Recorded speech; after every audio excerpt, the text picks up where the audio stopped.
We are going to talk about a vital issue. A lot of people are asking, did India hit Pakistan's nuclear facilities?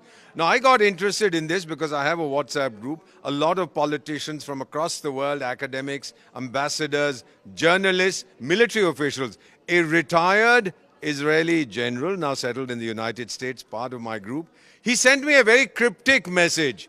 It said, Ambassador Deepak, did we now do what we couldn't do 40 years ago? Have we hit Kahuta? Kahuta is where Pakistan has its nuclear facilities. He was talking about some conversations that took place 40 years ago about India, Israel and the United States eliminating Pakistan's nuclear facilities. It did not happen. Now, what we are seeing, everybody knows that there were two explosions, 4.4 on the Richter scale, then 5.7. I don't think this was, as people are saying, some nuclear test or anything.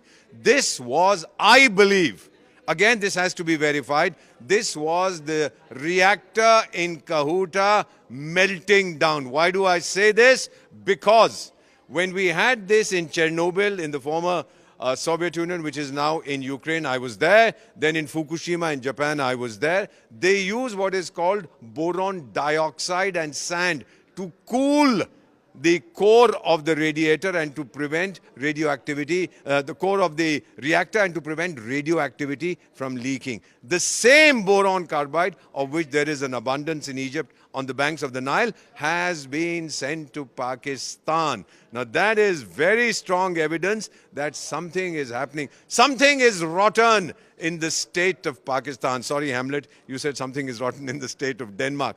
Something is going on. I'm unable to confirm at this time. An American plane came, flew over, measured the radiation. We don't know. Pakistan will never accept. Finally, may I just conclude by saying, till 3 days ago, every wretched Pakistani politician or civil servant would say, we have nuclear bombs. In the last 72 hours, nobody talks about it. They've probably been told, shut up, guys, we don't have any more nuclear bombs left. The Indians have taken out the reactor that was supposed to be the basic machine to make your bombs. Now, I don't know what has happened. We'll find out soon enough. Of course, don't expect the Pakistanis to say anything. When they were born, these fellows, they were told, look, Bharat ka jo slogan hai, its motto is in the Mundaka Upanishad, which says, Satyam eva jayate, truth always triumphs. Therefore, you guys must always believe that lies is your national ideology.